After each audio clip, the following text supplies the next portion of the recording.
بسم اللہ الرحمن الرحیم۔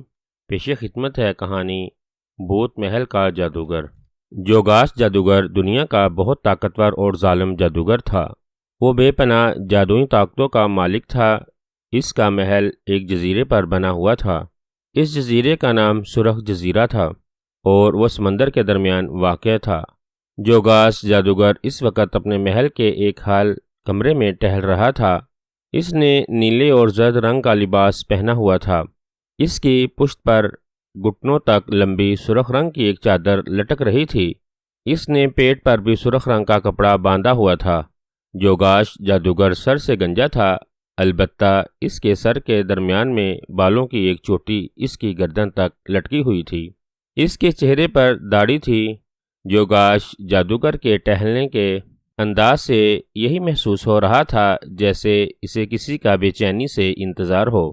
حال کمرے کے کونے میں ایک پلنگ بچھا ہوا تھا جس پر سفید رنگ کی چادر بچھی ہوئی تھی۔ پلنگ کے دائیں طرف ایک بڑی میز اور اس کے گرد دو کرسیاں پڑی ہوئی تھیں۔ میز پر ایک پانی سے بھرا جگ اور شیشے کا گلاس پڑا ہوا تھا۔ بھوت محل میں جوگاش جادوگر کے رہنے سے پہلے چند بھوت رہتے تھے، مگر جب جوگاش جادوگر نے جادو کے ذریعے بھوت محل پر قبضہ کیا تو سب بھوت ڈر کر وہاں سے بھاگ گئے تھے۔ جوگاش جادوگر نے ایک بھوت کو جادو کے ذریعے اپنے تابع کر لیا تھا جو اس کے ہر حکم پر عمل کرتا تھا۔ اس بھوت کا نام شمشم تھا جو بے حد خوفناک شکل و صورت کا مالک تھا۔ اس کا رنگ برف کی طرح سفید تھا۔ اس کے دانت بہت خوفناک اور نوکیلے تھے۔ اس کی آنکھیں بہت خوفناک تھیں۔ جوگاش جادوگر کو شمشم بھوت کا انتظار تھا جو اس کے حکم پر ملک آٹان کی شہزادی نیلم کو اغوا کرنے گیا ہوا تھا۔ جوگاش جادوگر ایک دن ملک آٹان سے گزر رہا تھا کہ اسے شہزادی نیلم نظر آئی تھی جو شہر کی سیر کر رہی تھی۔ جوگاش جادوگر نے جب شہزادی نیلم کو دیکھا تو اسے بہت اچھی لگی تھی اور اس نے اسی وقت فیصلہ کر لیا تھا کہ وہ شہزادی نیلم کو اغوا کر کے اس سے شادی کرے گا۔ چنانچہ اس نے اپنے بھوت محل میں آ کر شمشم بھوت کو شہزادی نیلم کو اغوا کرنے کے لیے بھیج دیا تھا، جسے شہزادی نیلم کو اغوا کرنے کے کافی دیر ہو گئی تھی۔ اچانک کمرے کی چھت کسی ڈھکن کی طرح اوپر اٹھ گئی اور شمشم بھوت شہزادی نیلم کو اٹھائے نیچے آ گیا۔ اس کے نیچے آتے ہی کمرے کی چھت واپس برابر ہو گئی۔ شہزادی نیلم بے ہوش تھی اور اس کے دونوں بازو نیچے جھول رہے تھے۔ شمشم بھوت نے جوگاش جادوگر کو سلام کیا اور شہزادی نیلم کو تخت پر لٹا دیا۔ شہزادی نیلم کو دیکھ کر جوگاش جادوگر کے چہرے پر خوشی بھرے تاثرات ابھر آئے تھے۔ آقا، میں آپ کے حکم پر آٹان کی شہزادی نیلم کو اغوا کر کے لے آیا ہوں۔ اب میرے لیے مزید کیا حکم ہے؟ شمشم بھوت نے موزبانہ لہجے میں جوگاش جادوگر سے پوچھا۔ شاباش شمشم، میں تمہیں اس کا بہت بڑا انعام دوں گا۔ اب تم اپنے کمرے میں جاؤ، اگر تمہاری ضرورت پڑی تو میں تمہیں طلب کر لوں گا۔ جوگاش جادوگر نے مسکراتے ہوئے کہا۔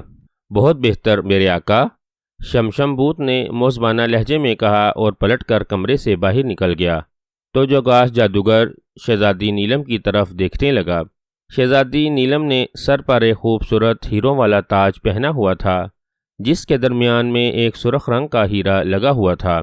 اسی لمحے شہزادی نیلم کو ہوش آ گیا اور اس نے جب جوگاش جادوگر کی طرف دیکھا تو دوسرے ہی لمحے اس کے چہرے پر خوف بھرے تاثرات ابھر آئے اور وہ خوف کے مارے دوبارہ بے ہوش ہو گئی۔ شہزادی نیلم کو دوبارہ بے ہوش ہوتا دیکھ کر جوگاش جادوگر کے حلق سے کہکے نکلنے لگے۔ پھر اس نے مخصوص انداز میں تالی بجائی تو اسی وقت ایک کنیز اندر داخل ہوئی۔ کیا حکم ہے میرے آقا؟ کنیز نے موزبانہ لہجے میں پوچھا۔ سامرا، یہ شہزادی نیلم ہے، میں عنقریب اس سے شادی کرنے والا ہوں، تم نے اس کا خاص خیال رکھنا ہے، جوگاش جادوگر نے سخت لہجے میں کہا۔ بہت بہتر میرے آقا، میں شہزادی نیلم کا خاص خیال رکھوں گی، آپ بے فکر ہو جائیں، سامرا کنیز نے موزبانہ لہجے میں کہا تو جوگاش جادوگر اس بات میں سر ہلاتا ہوا کمرے سے باہر نکل گیا، جبکہ سامرا شہزادی نیلم کی طرف دیکھتے ہوئے ایک کرسی پر بیٹھ گئی۔ اسی لمحے شہزادی نیلم کو پھر ہوش آنے لگا۔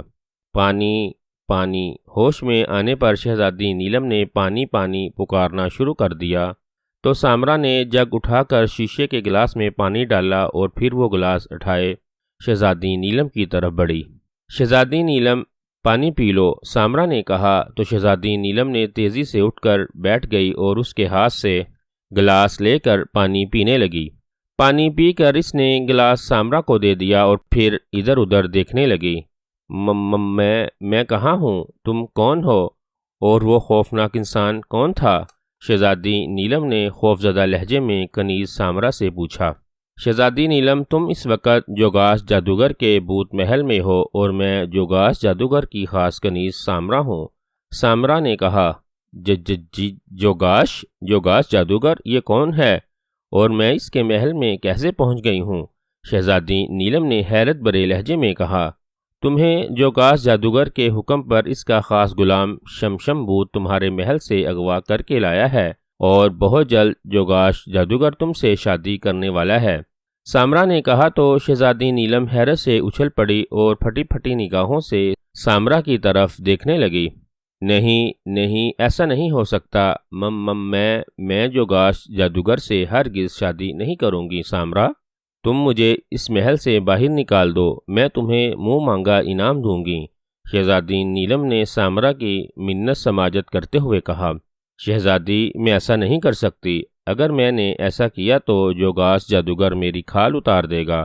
اب تم خاموش ہو جاؤ، سامرا نے سخت لہجے میں کہا تو شہزادی نیلم خاموش ہو گئی اور دوسرے ہی لمحے وہ پھوٹ پھوٹ کر رونے لگی۔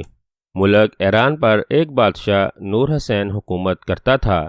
اس کا ایک ہی بیٹا تھا جس کا نام شہزادہ احمد تھا۔ اس کی عمر 22 سال تھی۔ وہ ایک بہادر اور رحم دل شہزادہ تھا۔ اس نے تیراکی، نیزہ بازی اور لڑائی کے فن سیکھے ہوئے تھے۔ یہی وجہ تھی جو کوئی مصیبت زدہ اس سے مدد طلب کرتا تھا وہ اس کی مدد کرتا تھا۔ شہزادہ احمد کو سیر و سیاحت کے ساتھ ساتھ جنگلوں میں جا کر شکار کھیلنے کا بہت شوق تھا۔ وہ آئے روز اپنے ماں باپ سے اجازت لے کر خادموں اور دوستوں کے ساتھ جنگل میں شکار کھیلنے چلا جاتا تھا۔ آج بھی شہزادہ احمد اپنے خادموں کے ساتھ جنگل میں شکار کھیلنے کے لیے آیا ہوا تھا۔ اس نے سرخ رنگ کی قمیض اور سبز رنگ کی شلوار پہنی ہوئی تھی۔ اس کے سر پر مینوں کی طرح جامنی رنگ کی چادر اوڑھی ہوئی تھی جو اس کے گھٹنوں تک جا رہی تھی۔ شہزادہ احمد جب جنگل میں شکار کھیلتے ہوئے تھک گیا تو اس نے اپنی تلوار نیا میں ڈالی اور اپنے خادموں کو واپس خیموں میں چلنے کا حکم دیا۔ پھر انہوں نے اپنے اپنے گھوڑے موڑے اور ایک سمت گھوڑے دوڑانے لگے۔ ان کے خیمے ایک میدان میں لگے ہوئے تھے۔ شہزادہ احمد کا خیمہ الگ تھا۔ شہزادہ احمد نے اپنا گھوڑا خیمے کے قریب روکا اور گھوڑے سے اتر کر وہ اپنے خیمے میں جا کر لیٹ گیا۔ تھوڑی دیر بعد اسے نیند آ گئی اور وہ سو گیا۔ ابھی شہزادہ احمد کو خیمے میں لیٹے تھوڑی ہی دیر ہوئی تھی کہ اس کے خیمے کا پردہ ہٹا اور ایک خادم اندر داخل ہوا۔ شہزادہ حضور، خادم نے شہزادہ احمد کو آواز دے کر جگاتے ہوئے کہا۔ خادم نے جب دوبارہ شہزادہ احمد کو آواز دی تو شہزادہ احمد کی آنکھ کھل گئی اور وہ اٹھ بیٹھا۔ کیا بات ہے یوسف، مجھے کیوں جگایا ہے؟ شہزادہ احمد نے پوچھا۔ شہزادہ حضور، خادم اکبر بادشاہ سلامت کا آپ کے لیے خاص پیغام لے کر آیا ہے، یوسف نے کہا تو شہزادہ احمد چونک پڑا۔ او ابا، حضور نے کیا خاص پیغام بھیجا ہے؟ تم اکبر کو میرے خیمے میں بھیجو، شہزادہ احمد نے پریشان کن لہجے میں کہا تو یوسف اس بات میں سر ہلاتا ہوا خیمے سے باہر چلا گیا۔ جبکہ شہزادہ احمد سوچنے لگا کہ اس کے باپ نے کیا پیغام بھیجا ہوگا۔ وہ ابھی یہی سوچنے میں مصروف تھا کہ اسی وقت خیمے کا پردہ ہٹا اور ان کا خاص خادم اکبر اندر داخل ہوا۔ اس نے شہزادہ احمد کو سلام کیا۔ اکبر بیٹھو، ابا حضور نے کیا پیغام بھیجا ہے؟ شہزادہ احمد نے اکبر کے سلام کا جواب دیتے ہوئے کہا تو اکبر اس کے قریب رکھی ایک کرسی پر بیٹھ گیا۔ شہزادہ حضور، بادشاہ سلامت نے آپ کے نام پیغام بھیجا ہے کہ آپ فوری طور پر محل میں واپس آ جائیں، اکبر نے موزبانہ لہجے میں کہا تو شہزادہ احمد چونک پڑا۔ اکبر، محل میں سب خیریت تو ہے؟ شہزادہ احمد نے پریشان کن لہجے میں پوچھا۔ شہزادہ حضور، ملک اٹان کے بادشاہ تشریف لائے تھے، وہ بہت پریشان دکھائی دے رہے تھے۔ ان کی آمد کے کچھ دیر بعد مجھے بادشاہ سلامت نے آپ کو بلانے کے لیے بھیج دیا، اکبر نے موزبانہ لہجے میں کہا تو شہزادہ احمد سوچ میں ڈوب گیا۔ کیا بادشاہ جعفر شاہ اکیلے ہیں یا ان کی بیٹی شہزادی نیلم بھی ان کے ساتھ ہیں؟ شہزادہ احمد نے پوچھا۔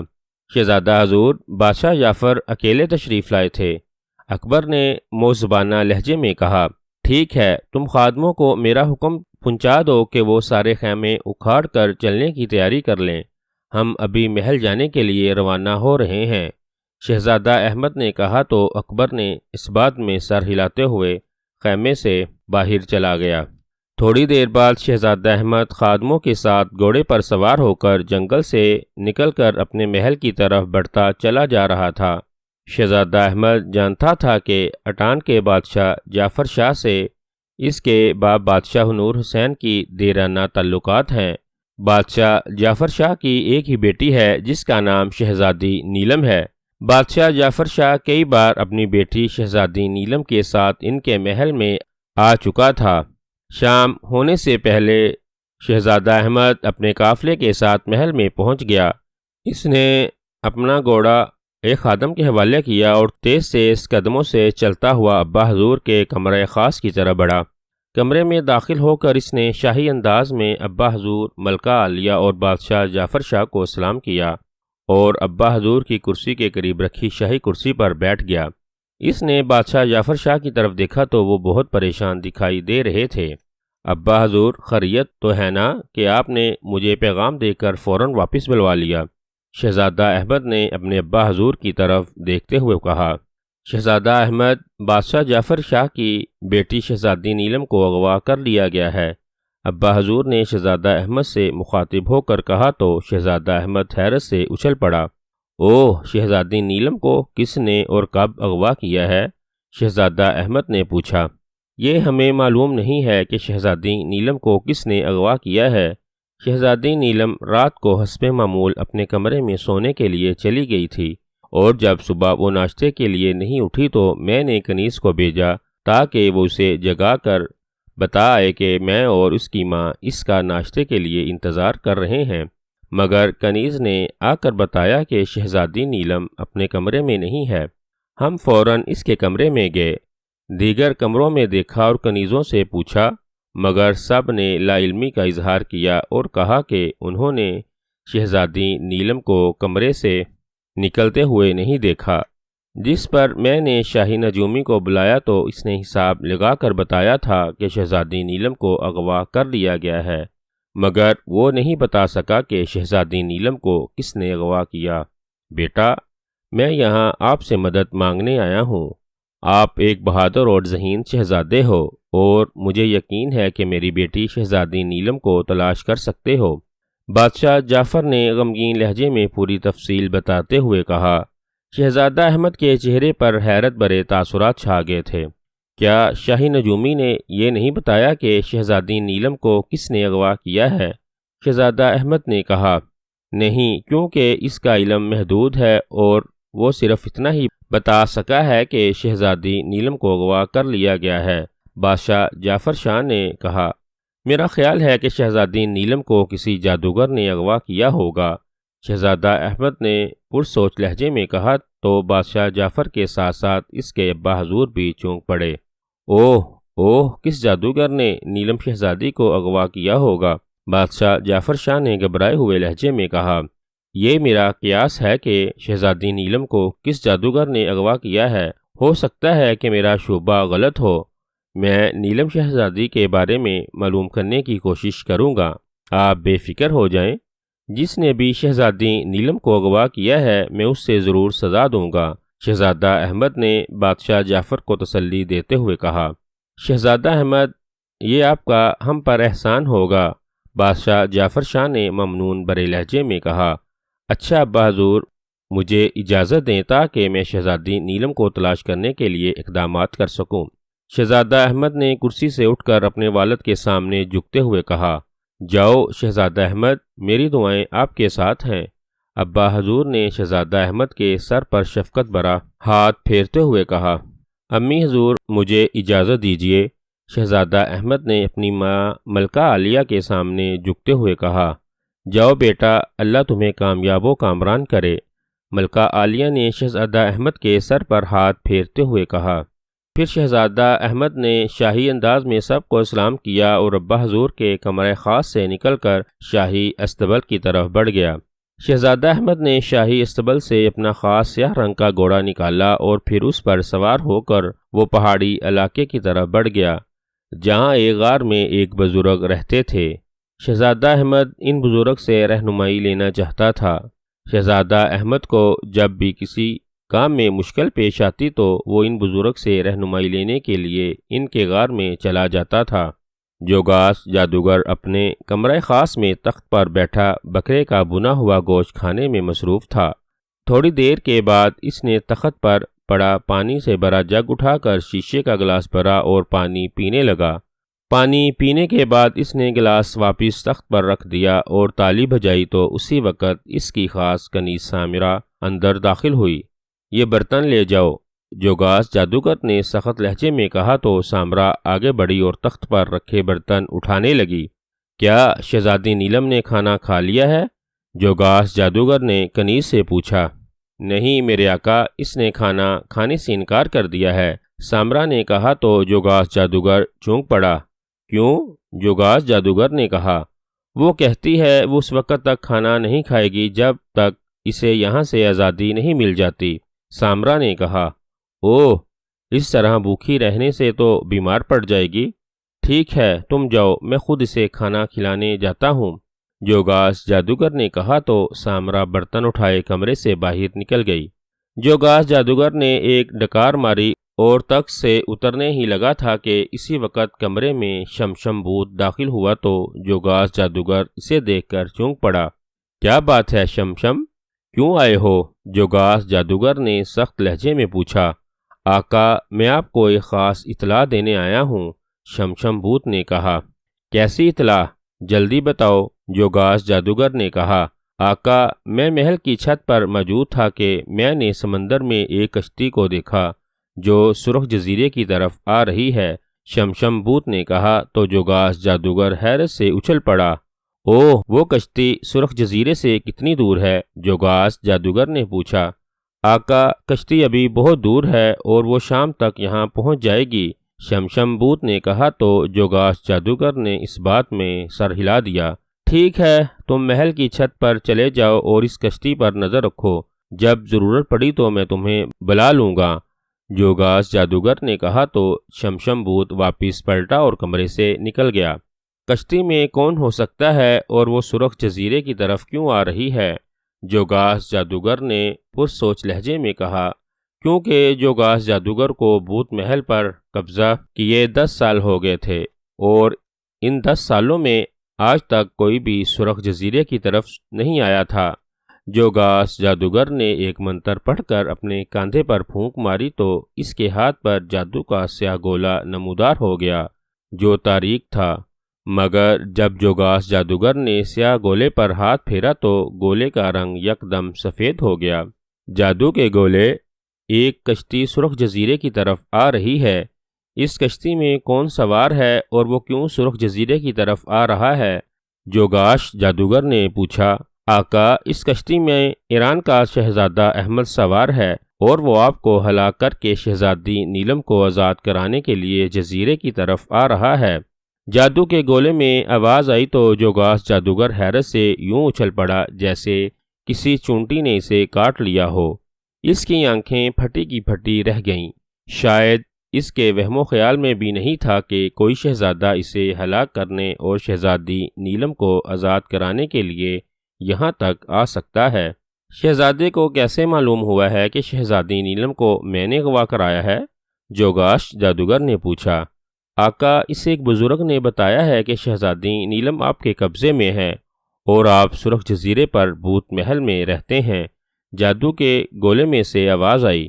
ٹھیک ہے، میں دیکھتا ہوں کہ شہزادہ احمد کیسے میرے قبضے سے میری ہونے والی بیوی کو آزاد کرا کے لے جاتا ہے۔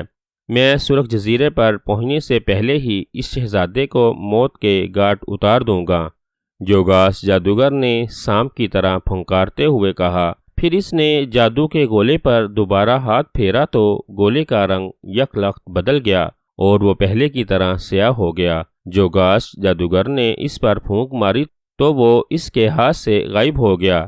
جادو کے گولے کے غائب ہوتے ہی جوگاس جادوگر نے تالی بجائی تو فوراً ہی ایک کنیز کمرے میں داخل ہو گئی۔ کیا حکم ہے میرے آقا؟ کنیز نے موزبانہ لہجے میں پوچھا۔ شمشم بوت محل کی چھت پر موجود ہے، اسے بلا لاؤ، جوگاس جادوگر نے تحقمانہ لہجے میں کہا۔ بہت بہتر میرے آقا، کنیز نے کہا، اور پھر وہ الٹے قدموں کمرے سے واپس نکل گئی، جبکہ جوگاس جادوگر بے چینی سے شمشم بوت کا انتظار کرنے لگا۔ ایک گہرے سرخ رنگ کی بہت بڑی مشینی کشتی تیز رفتاری سے سمندر کے پانی میں ایک طرف بڑھتی چلی جا رہی تھی۔ اس کے اوپر سفید رنگ کا پیراشوٹ کپڑے کا بادبان لگا ہوا تھا، جو ہوا کے دباؤ کی وجہ سے مشینی کشتی کو پانی میں الٹنے سے روک رہا تھا۔ مشینی کشتی میں شہزادہ احمد سوار تھا، جو کشتی کو سنبھالے ہوئے تھا۔ مشینی کشتی کا رخ سرخ جزیرے کی طرف تھا۔ شہزادہ احمد کو مشینی کشتی میں سفر کرتے ہوئے دوسرا روز تھا۔ گزشتہ روز وہ پہاڑی علاقے میں ایک بزرگ کے پاس غار میں گیا تھا، جنہوں نے شہزادہ احمد کو بتایا تھا کہ شہزادی نیلم کو جوگاس جادوگر نے اغوا کرایا ہے اور وہ بھوت محل میں رہتا ہے، جو سمندر کے درمیان میں ایک جزیرے پر واقع ہے، اور سرخ جزیرے پر مشینی کشتی پر سوار ہو کر ہی پہنچا جا سکتا ہے۔ پھر بزرگ نے شہزادہ احمد کو ایک مقدس انگوٹھی دی تھی، جس کی وجہ سے جوگاس جادوگر کا کوئی بھی جادو اس پر اثر نہیں کر سکتا تھا۔ چنانچہ شہزادہ احمد مشینی کشتی میں سوار ہو کر سرخ جزیرے کی طرف چل پڑا تھا۔ ساری رات وہ مشینی کشتی میں سفر کرتا رہا تھا اور اب شام ہونے والی تھی، سورج غروب ہو رہا تھا۔ شہزادہ احمد کی نظریں سامنے ایک ڈبے پر جمی ہوئی تھیں، جو آہستہ آہستہ واضح ہو رہا تھا۔ شہزادہ احمد سمجھ گیا کہ یہی سرخ جزیرہ ہے جہاں جوگاس جادوگر رہتا ہے۔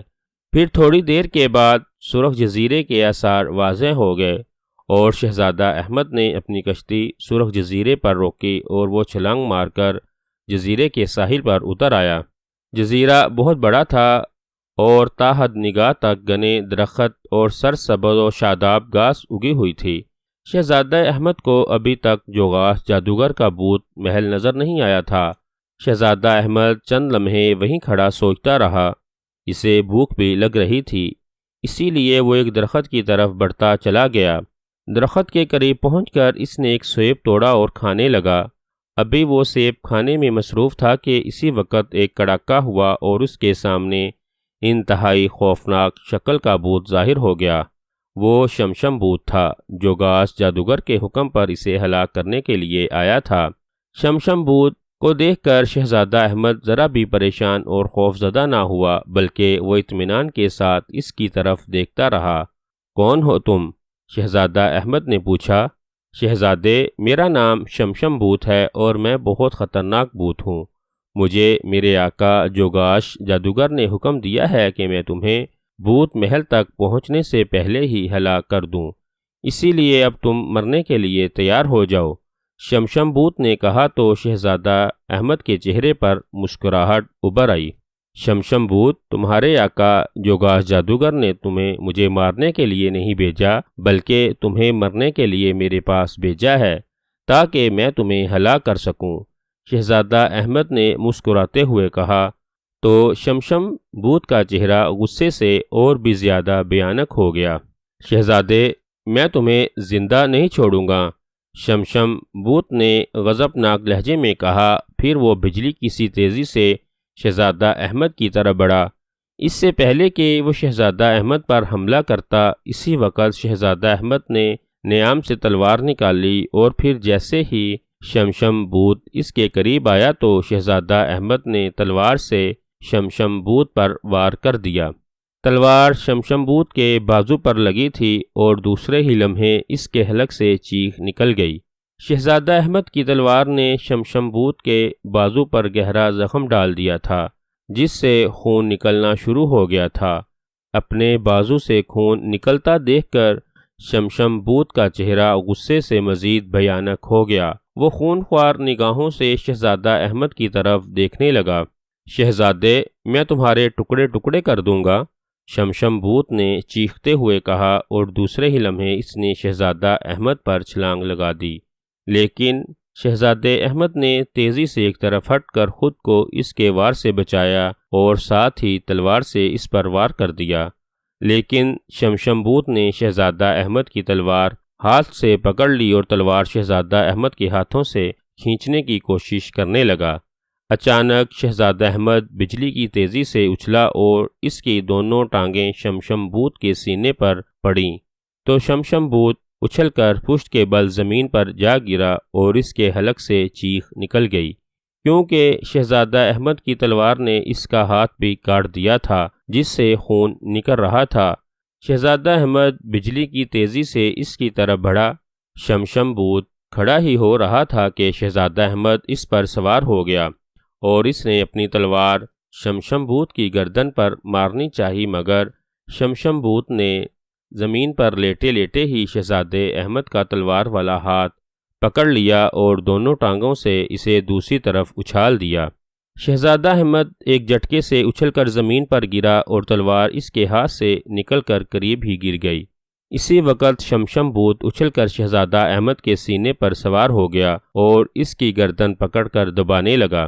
شمشم بوت کی گرفت بہت سخت تھی جس سے شہزادہ احمد کو اپنا سانس رکتا ہوا محسوس ہوا۔ اس کا رنگ زرد پڑ گیا تھا اور آنکھیں باہر کو ابل آئی تھیں۔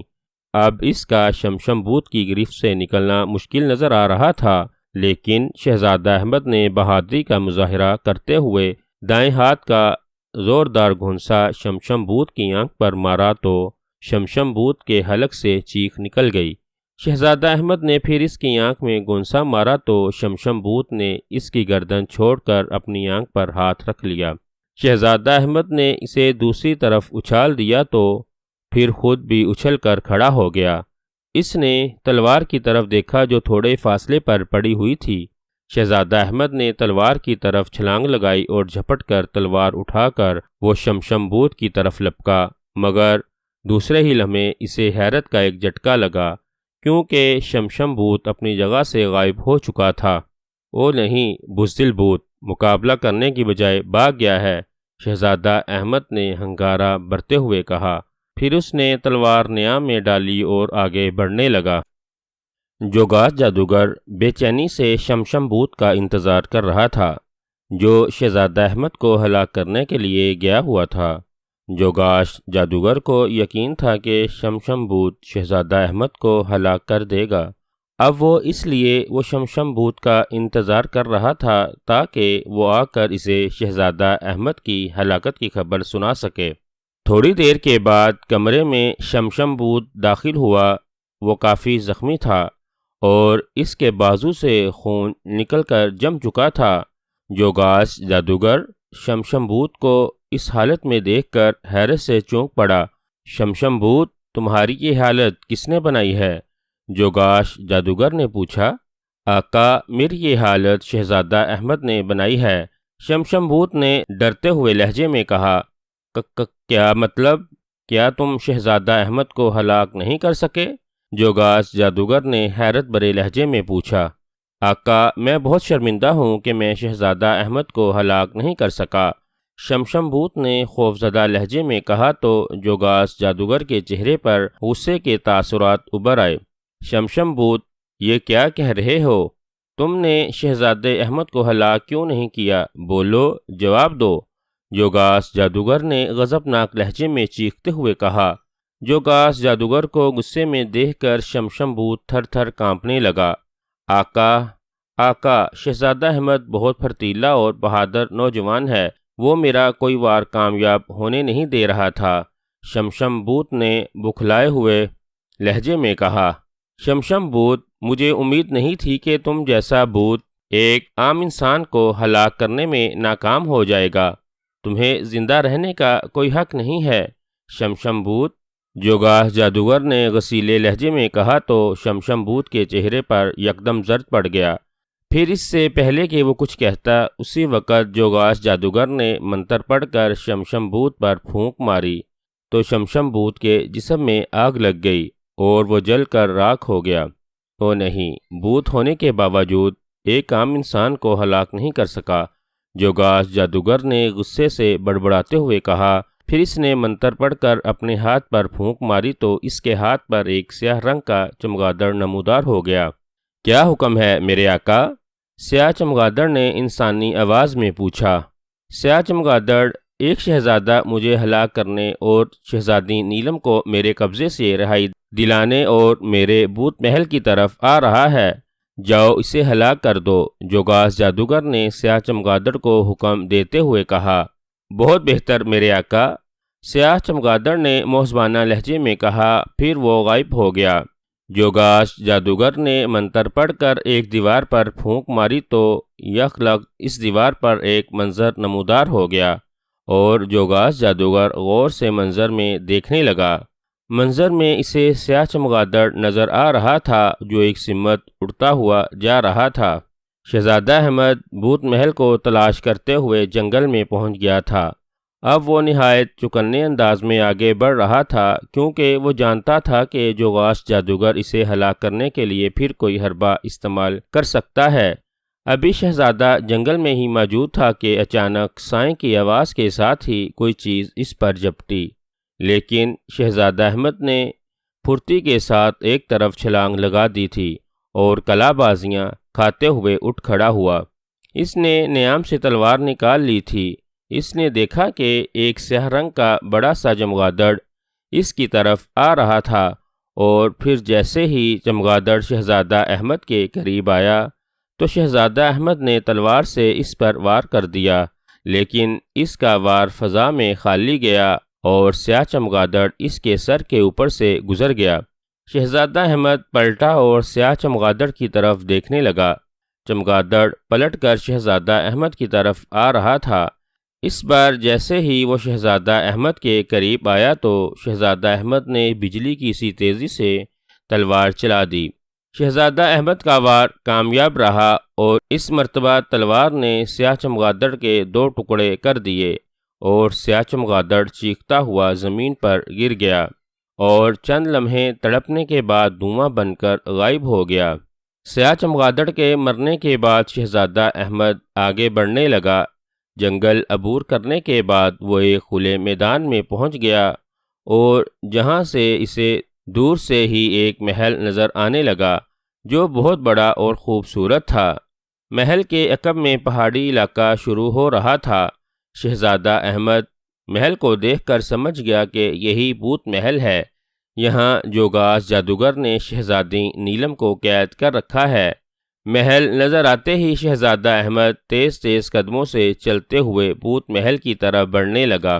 شہزادہ احمد ابھی بھوت محل کے قریب ہی پہنچا تھا کہ یکدم وہ ٹھٹک کر رک گیا کیونکہ اسی وقت بھوت محل کا دروازہ کھلا اور جادوگر باہر نکل آیا۔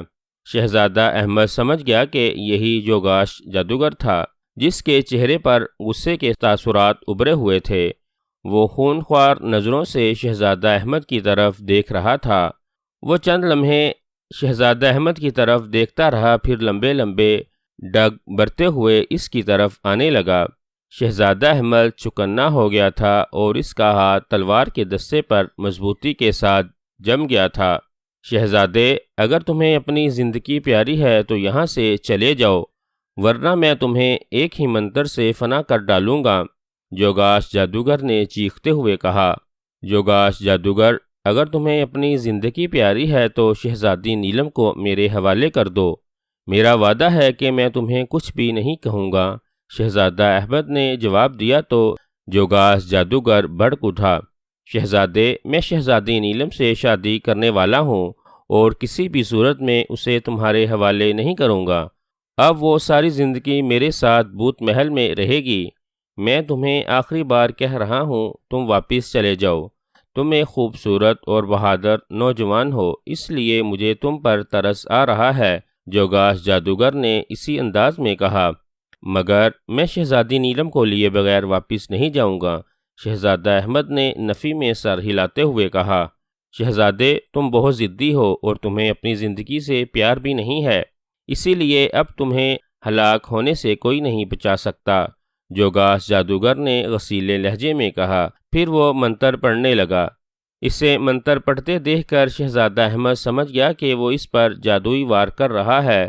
چنانچہ شہزادہ احمد نے اس کا منتر پورا ہونے سے پہلے ہی تلوار سے اس پر وار کر دیا، مگر عین اسی لمحے جوگاس جادوگر نے اپنے دونوں ہاتھ شہزادہ احمد کی طرف جھٹکے تو اس کے دونوں ہاتھوں کی انگلیوں سے برقی شعاعیں نکل کر شہزادہ احمد کے سینے سے ٹکرائیں اور ایک زوردار جھٹکا لگنے سے شہزادہ احمد کی تلوار جوگاس جادوگر کے سر کے اوپر سے گزر گئی۔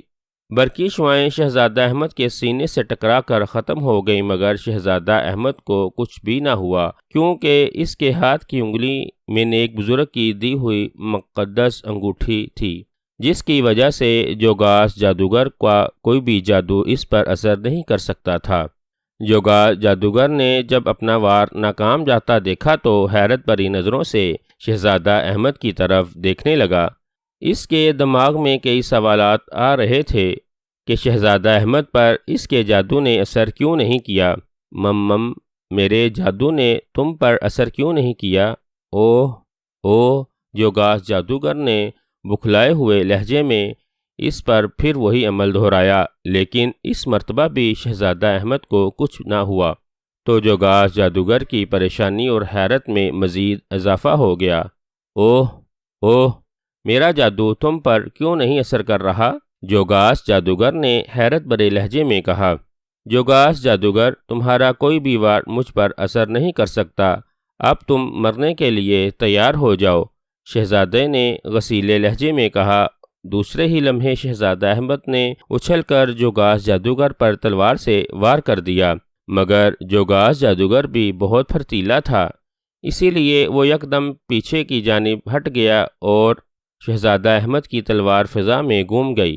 شہزادہ احمد نے فوراً ہی دوبارہ جوگاس جادوگر پر تلوار سے وار کر دیا تو اس بار جوگاس جادوگر شہزادہ احمد کے وار سے نہ بچ سکا اور تلوار اس کے سینے پر پڑی تو جوگاس جادوگر کے حلق سے چیخ نکل گئی۔ شہزادہ احمد کی تلوار نے اس کے سینے پر گہرا زخم ڈال دیا تھا۔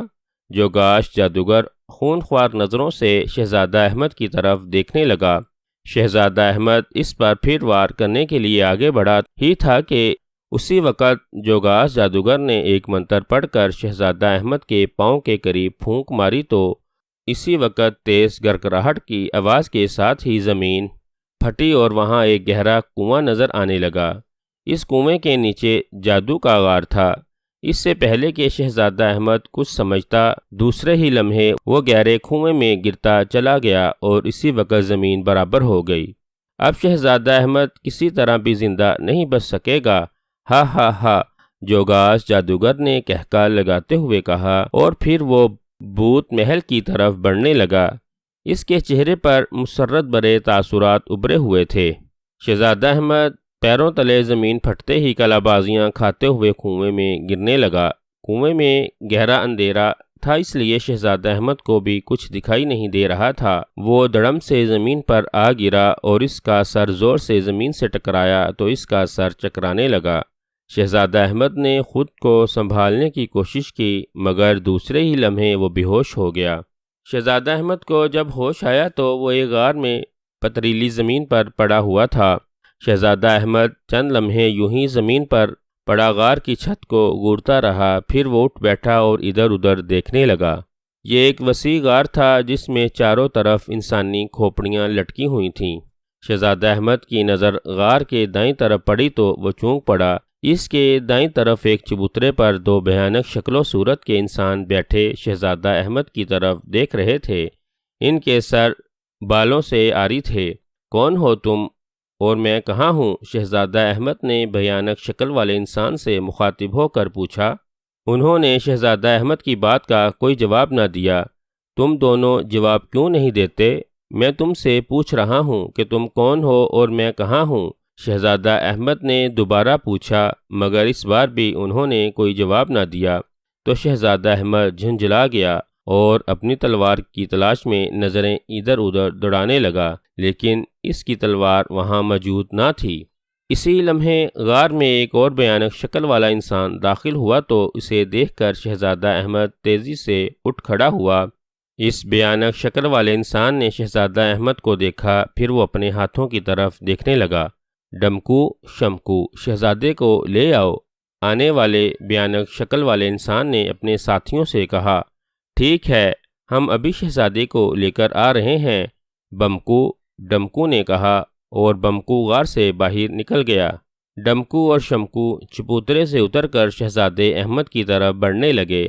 شہزادہ احمد انہیں اپنی طرف آتا دیکھ کر تیزی سے اٹھ کھڑا ہوا اور پریشان کن نظروں سے ان دونوں کو دیکھنے لگا۔ ڈمکو اور شمکو نے شہزادہ احمد کے قریب پہنچ کر اسے دونوں بازوؤں سے پکڑ لیا۔ شہزادہ احمد اپنے بازو ان کی گرفت سے چھڑانے کی کوشش کرنے لگا، لیکن وہ اپنی کوشش میں ناکام رہا۔ دونوں شہزادہ احمد کو بازوؤں سے پکڑے باہر کی طرف لے جانے لگے۔ ارے مجھے کہاں لے جا رہے ہو؟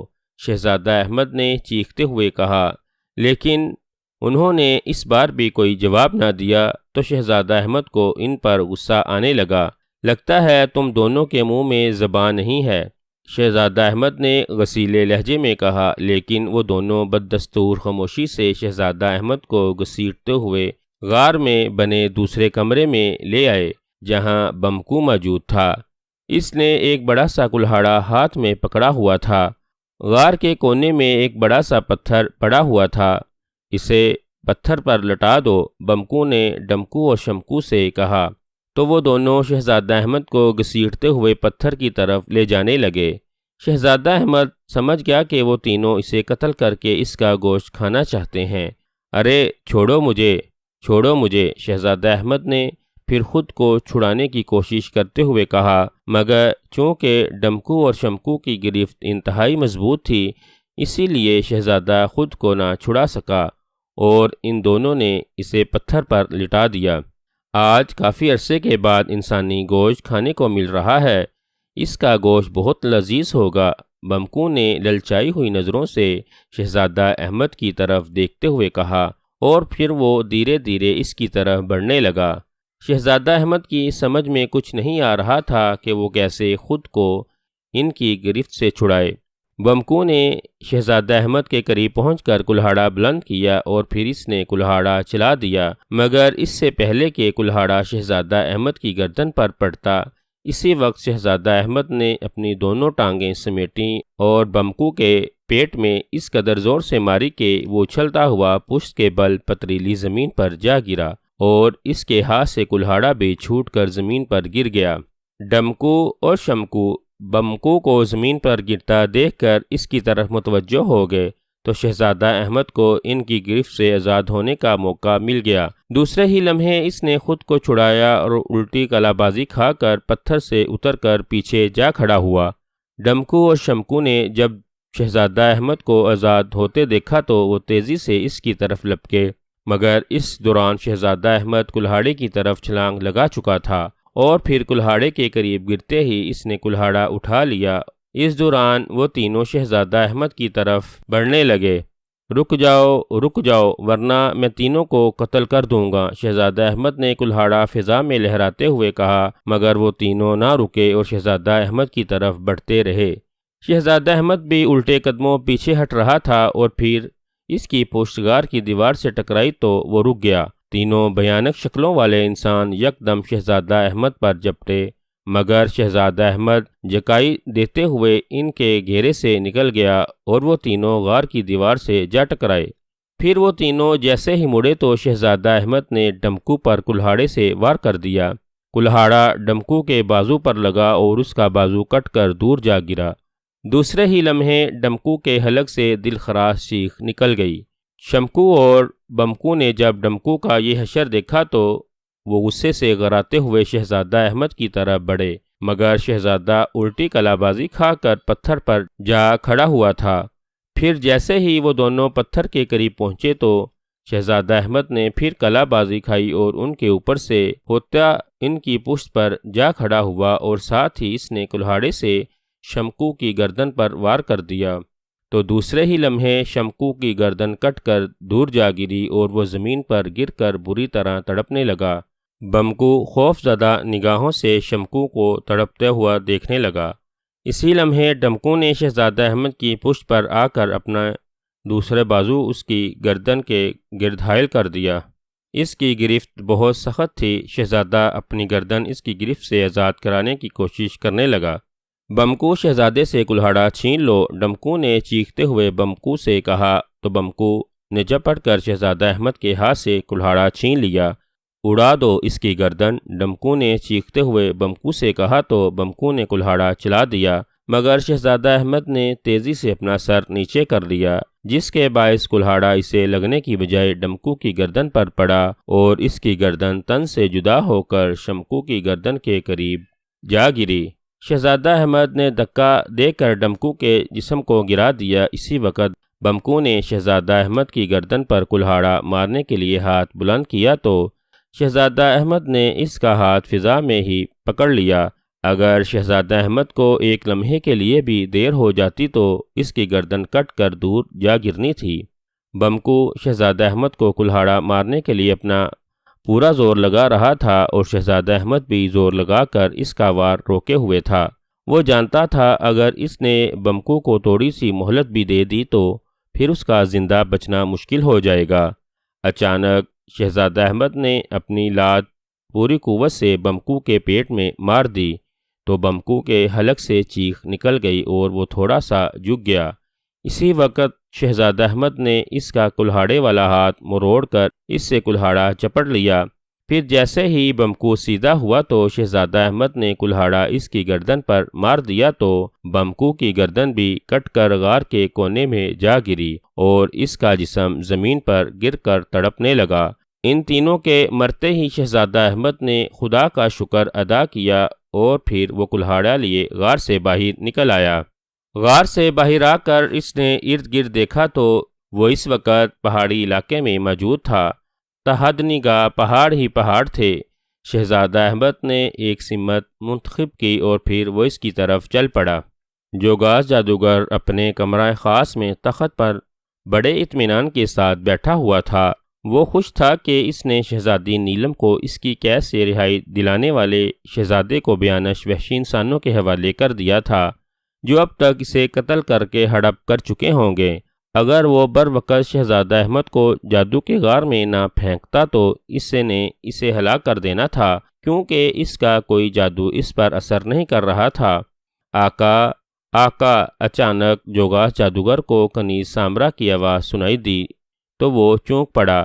اسی وقت کمرے میں سامرا داخل ہوئی۔ وہ بکھلائی ہوئی تھی۔ جوگاس جادوگر اسے یوں بغیر اجازت کمرے میں داخل ہوتا دیکھ کر چونکا۔ دوسرے ہی لمحے اس کے چہرے پر غصے کے تاثرات ابھر آئے۔ کیا بات ہے سامرا؟ تم نے بغیر اجازت میرے کمرے میں داخل ہونے کی جرت کیسے کی ہے؟ جوگاس جادوگر نے غصیلے لہجے میں کہا۔ آقا آقا! وہ سامرا کے حلق سے خوف کے مارے آواز ہی نہ نکل رہی تھی۔ کیا بات ہے؟ کیا وہ لگا رکھی ہے؟ جوگاس جادوگر نے چیختے ہوئے کہا۔ اسے تمہید سے نفرت تھی۔ آقا آقا! میں آپ کو یہ بتانے آئی تھی کہ شہزادی نیلم اپنے کمرے میں نہیں ہے، سامرا نے خوف زدہ لہجے میں کہا تو جوگاس جادوگر یہ سن کر حیرت سے اچھل پڑا۔ کیا مطلب؟ شہزادی نیلم اپنے کمرے میں نہیں ہے تو کہاں ہے وہ؟ جوگاس جادوگر نے حیرت بھرے لہجے میں کہا۔ آقا میں یہی آپ کو بتانے آئی ہوں کہ میں ابھی تھوڑی دیر پہلے شہزادی نیلم کو اس کے کمرے میں کھانا دینے گئی تھی تو وہ کمرے میں موجود نہیں تھی۔ میں نے کھانا وہیں رکھ کر شہزادی کو محل میں تلاش کرنے لگی، مگر شہزادی نیلم محل میں بھی نہیں ہے اور محل کا دروازہ بھی کھلا ہوا ہے، سامرا نے گھبراہٹ آمیز لہجے میں کہا۔ تو جوگاس جادوگر کا غصے سے چہرہ سرخ ہو گیا۔ سامرا، شہزادی نیلم کیسے فرار ہو گئی ہے؟ کیا تم نے صبح ناشتہ دینے کے بعد شہزادی نیلم کے کمرے میں دروازے کی کنڈی نہیں لگائی تھی؟ جوگاس جادوگر نے چیختے ہوئے کہا۔ آقا میں کنڈی لگانا بھول گئی تھی آقا، مجھے معاف کر دیں، مجھے معاف کر دیں، مجھ سے غلطی ہو گئی ہے، سامرا نے خوف زدہ لہجے میں کہا۔ اس کا چہرہ خوف سے زرد پڑ گیا تھا اور وہ تھر تھر کانپ رہی تھی۔ تمہاری غلطی ناقابل معافی ہے سامرا، اور میں تمہیں اس کی بھیانک سزا دوں گا، جوگاس جادوگر نے غراتے ہوئے کہا تو سامرا جوگاس جادوگر سے اپنی جان بخشی کے لیے منت سماجت کرنے لگی، مگر جوگاس جادوگر پر سامرا کی منت سماجت کا کوئی بھی اثر نہ ہوا اور اس نے ایک منتر پڑھ کر سامرا پر پھونک ماری تو دوسرے ہی لمحے سامرا کے جسم میں آگ بھڑک اٹھی اور وہ اسی وقت جل کر راکھ کے ڈھیر میں تبدیل ہو گئی۔ جوگاس جادوگر نے راکھ پر پھونک ماری تو راکھ بھی یکلخت غائب ہو گئی۔ پھر اس نے ایک منتر پڑھ کر زمین پر پھونک ماری تو اسی وقت زمین میں سے ایک پتلا باہر نکل آیا۔ کیا حکم ہے میرے آقا؟ پتلے نے موزبانہ لہجے میں پوچھا۔ شہزادی نیلم بھوت محل سے نکل کر کہاں گئی ہے؟ جوگاس جادوگر نے تحقمانہ لہجے میں کہا۔ آقا، شہزادی نیلم بھوت محل سے نکل کر پہاڑی علاقے کی طرف جا رہی ہے، پتلے نے موزبانہ لہجے میں کہا تو جوگاس جادوگر نے اس بات میں سر ہلا دیا۔ اس نے پتلے کی طرف ہاتھ جھٹکا تو پتلا غائب ہو گیا۔ جوگاس جادوگر تخت سے اتر کر کمرے سے باہر نکل گیا۔ شہزادہ احمد تیز تیز قدموں سے چلتا ہوا آگے بڑھ رہا تھا۔ وہ بھی پہاڑی علاقے میں ہی تھا۔ اسے پیاس لگی ہوئی تھی، اسی لیے وہ پانی تلاش کرنے لگا۔ قریب ہی اسے ایک چشمہ مل گیا تو شہزادہ احمد نے کلہاڑا ایک چٹان پر رکھا اور چشمے سے پانی پینے لگا۔ ابھی وہ پانی پی کر ہٹا ہی تھا کہ اسے ایک لڑکی کے چیخنے کی آواز سنائی دی تو شہزادہ احمد چونک پڑا۔ بچاؤ بچاؤ! لڑکی اپنی مدد کے لیے پکار رہی تھی۔ آواز قریب ہی سے سنائی دے رہی تھی۔ شہزادہ احمد تیزی سے اس کی طرف دوڑا جس طرف سے لڑکی کی چیخنے چلانے کی آواز سنائی دی تھی۔ قریب پہنچ کر وہ ایک چٹان کے پیچھے ہو گیا اور تھوڑا سا سر باہر نکال کر دیکھنے لگا۔ دوسرے ہی لمحے وہ چونک پڑا کیونکہ وہ لڑکی شہزادی نیلم تھی اور جوگاس جادوگر اسے بازو سے پکڑ کر لے جا رہا تھا۔ جوگاس جادوگر، تمہیں خدا کا واسطہ ہے، مجھے چھوڑ دو، میں اپنے محل میں جانا چاہتی ہوں۔ شہزادی نیلم نے خود کو چھڑانے کی کوشش کرتے ہوئے بے بسی سے کہا۔ شہزادی، اب اپنے محل کو بھول جاؤ، تم اب میرے محل کی ملکہ بننے والی ہو، ہا ہا ہا! جوگاس جادوگر نے کہکا لگاتے ہوئے کہا۔ جوگاس جادوگر، میں تم سے ہرگز شادی نہیں کروں گی، مجھے تم سے نفرت ہے، چھوڑ دو مجھے، شہزادی نیلم نے نفرت آمیز لہجے میں کہا۔ مگر جوگاس جادوگر کو غصہ نہ آیا بلکہ وہ کہکے لگانے لگا۔ شہزادہ احمد نے جب یہ منظر دیکھا تو وہ چٹان کی اوٹ سے نکل کر جوگاس جادوگر اور نیلم شہزادی کی طرف بڑھا۔ جوگاس جادوگر، شہزادی نیلم کو چھوڑ دو، شہزادہ احمد نے غصیلے لہجے میں کہا تو اس کی آواز سن کر جوگاس جادوگر اور شہزادی نیلم ٹھٹک کر رک گئے۔ جوگاس جادوگر نے جب شہزادہ احمد کو دیکھا تو حیرت سے اچھل پڑا اور آنکھیں پھاڑ پھاڑ کر اسے دیکھنے لگا۔ شاید اسے اپنی آنکھوں پر یقین نہیں آ رہا تھا۔ تم زندہ ہو شہزادے؟ جوگاس جادوگر نے ہکلاتے ہوئے لہجے میں کہا۔ مجھے میرے خدا کے سوا کوئی نہیں مار سکتا جوگاس جادوگر، اب تمہاری موت کا وقت آ گیا ہے، شہزادہ احمد نے مسکراتے ہوئے کہا۔ اپنی موت کا سن کر جوگاس جادوگر کا چہرہ غصے سے سرخ ہو گیا اور اس نے ایک منتر پڑھنا شروع کر دیا۔ منتر پڑھنے کے بعد اپنا ہاتھ شہزادے احمد کی طرف جھٹکا تو اس کے ہاتھوں کی انگلیوں سے بجلی کی سی لہریں نکل کر شہزادہ احمد سے ٹکرائیں، مگر بجلی کی لہروں نے شہزادہ احمد کا کچھ بھی نہ بگاڑا بلکہ شہزادہ احمد چہرے پر مسکراہٹ سجائے اس کی طرف دیکھتا رہا۔ شہزادی نیلم بھی حیرت بھری نظروں سے شہزادہ احمد کی طرف دیکھ رہی تھی۔ تمہیں کوئی اور منتر آتا ہے تو وہ بھی آزما لو، شہزادہ احمد نے طنزیہ لہجے میں کہا۔ میرے منتر تم پر اثر کیوں نہیں کر رہے؟ جوگاس جادوگر نے حیرت بھرے لہجے میں کہا۔ یہ دیکھو، میری انگلی میں ایک مقدس انگوٹھی ہے جوگاس جادوگر، جو مجھے ہر قسم کے جادو سے محفوظ رکھتی ہے۔ شہزادہ احمد نے دائیں ہاتھ کی درمیانی انگلی میں سے پہنی ہوئی انگوٹھی دکھاتے ہوئے کہا تو جوگاس جادوگر خوف زدہ نگاہوں سے انگوٹھی دیکھنے لگا۔ دوسرے ہی لمحے وہ دوبارہ کوئی منتر پڑھنے لگا۔ اسے منتر پڑھتا دیکھ کر شہزادہ احمد سمجھ گیا کہ جوگاس جادوگر وہاں سے فرار ہونے کے لیے منتر پڑھ رہا ہے، مگر شہزادہ احمد اسے اب فرار ہونے کا موقع نہیں دینا چاہتا تھا۔ چنانچہ اس نے چھلانگ لگائی اور اٹھتے ہوئے جوگاس جادوگر کی طرف بڑھا۔ اس سے پہلے کہ جوگاس جادوگر جادو کے ذریعے غائب ہو جاتا، شہزادہ احمد نے کلہاڑے سے اس کی گردن پر وار کر دیا۔ کلہاڑا جوگاس جادوگر کی گردن پر پڑا اور دوسرے ہی لمحے جوگاس جادوگر کی گردن کٹ کر ایک چٹان کے پاس جا گری اور اس کا جسم زمین پر گر کر تڑپنے لگا اور چند لمحے تڑپنے کے بعد ساکت پڑ گیا آؤ شہزادی نیلم چلیں۔ شہزادہ احمد نے شہزادی نیلم سے مخاطب ہو کر کہا۔ وہ خوف زدہ نگاہوں سے جوگاس جادوگر کے سر کٹے جسم کو دیکھ رہی تھی۔ پھر شہزادہ احمد شہزادی نیلم کو لیے اس طرف بڑھ گیا جس طرف اس کی مشینی کشتی موجود تھی۔ تھوڑی دیر کے بعد وہ دونوں مشینی کشتی میں ملک اٹان کی طرف بڑھ رہے تھے۔ اگلے روز وہ ملک اٹان پہنچ گئے۔ شہزادی نیلم کے باپ بادشاہ جعفر شاہ نے اپنی بیٹی کو دیکھا تو بہت خوش ہوئے اور انہوں نے شہزادہ احمد کو گلے لگا لیا۔ بیٹا، مجھے تم پر فخر ہے کہ تم نے میری بیٹی کو ایک جادوگر کی قید سے رہائی دلائی ہے۔ مجھے تم جیسے ہی داماد کی ضرورت ہے جو میری بیٹی کی حفاظت کر سکے۔ تم اپنے ابا حضور کو لے کر آنا تاکہ ان کی رضامندی سے تم دونوں کی شادی کا اعلان کر سکوں۔ بادشاہ جعفر شاہ نے فخریہ لہجے میں کہا تو شہزادہ احمد اور شہزادی نیلم شرما گئے۔ پھر شہزادہ احمد ایک دن وہاں رہنے کے بعد اپنے ملک ایران روانہ ہو گیا تاکہ وہ اپنے والد کو لے کر دوبارہ ملک اٹان آئے، کیونکہ اسے بھی شہزادی نیلم پسند آ گئی تھی۔